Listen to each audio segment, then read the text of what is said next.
بسم الله الرحمن الرحيم.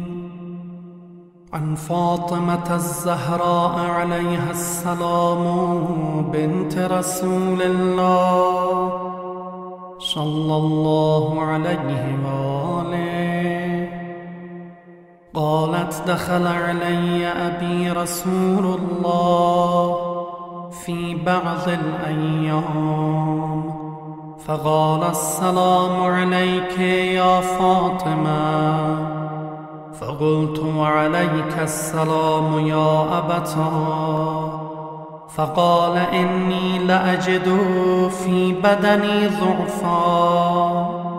فقلت له: أعيذك بالله يا أبتاه من الضعف. فقال: يا فاطمة، ائتيني بالكساء اليماني وغطيني به. فأتيته وغطيته به وصرت أنظر إليه فإذا وجهه يتلألأ كأنه البدر في ليلة تمامه وكماله، فما كانت إلا ساعة وإذا بولدي الحسن قد أقبل.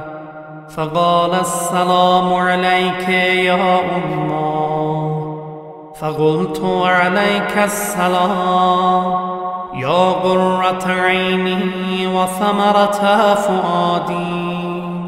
فقال لي: يا أمه، إني يشم عندك رائحة طيبة كأنها رائحة جدي رسول الله.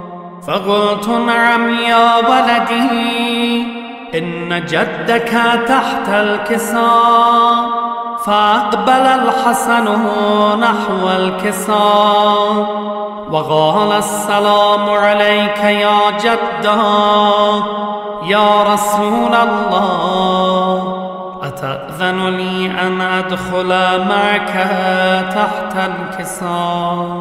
فقال: وعليك السلام يا ولدي وصاحب حوضي، قد أذنت لك. فدخل معه تحت الكساء فما كانت إلا ساعة فإذا بولدي الحسين قد أقبل وقال: السلام عليك يا أمه. فقلت: عليك السلام يا قرة عيني وثمرة فؤادي. فقال لي: يا أمه، إني يشم عندك رائحة طيبة كأنها رائحة جدي رسول الله. فقلت: نعم يا بني، إن جدك وأخاك كانا تحت الكساء. فدنا الحسين نحو الكساء وقال: السلام عليك يا جدا، السلام عليك يا من اختاره الله، أتأذن لي أن أكون معكما تحت هذا الكساء؟ فقال: وعليك السلام يا ولدي ويا شافع أمتي، قد أذنت لك. فدخل معهما تحت الكساء فأقبل عند ذلك أبو الحسن علي بن أبي طالب وقال: السلام عليك يا فاطمة يا بنت رسول الله. فقلت: عليك السلام يا أبا الحسن ويا أمير المؤمنين. فقال: يا فاطمة، إني يشم عندك رائحة طيبة كأنها رائحة أخي وابن عمي رسول الله.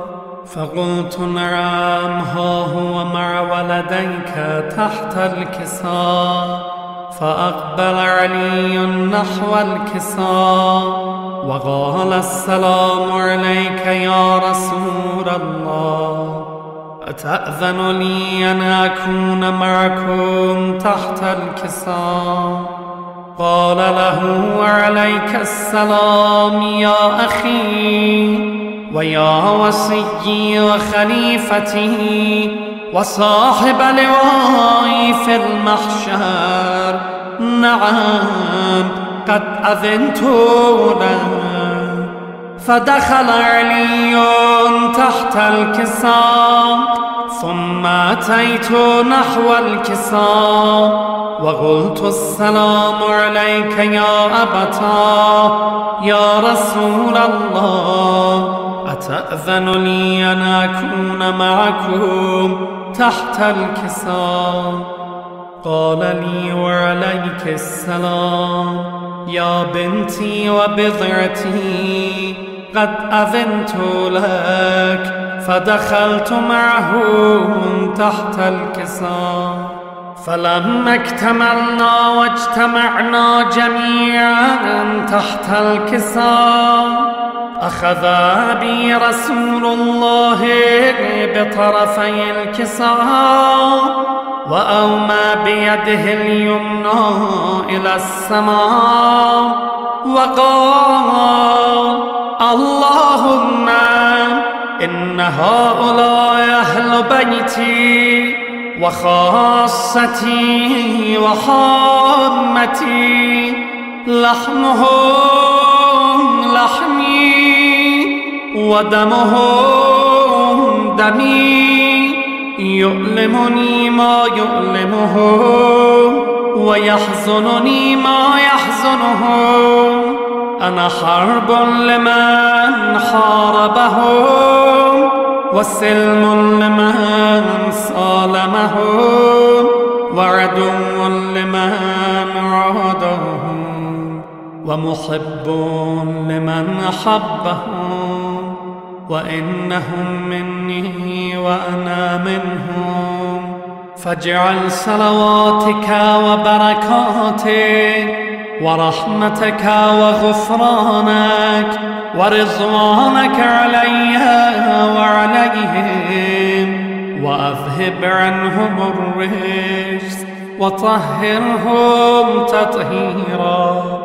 فقال الله عز وجل يا ملائكتي ويا سكان سماواتي، إني ما خلقت سماء مبنية ولا أرضا مطحية ولا قمرا منيرا ولا شمسا مضيئة ولا فلكا يدور ولا فلكا يسري ولا بحرا يجري إلا لمحبة هؤلاء الخمسة الذين هم تحت الكساء.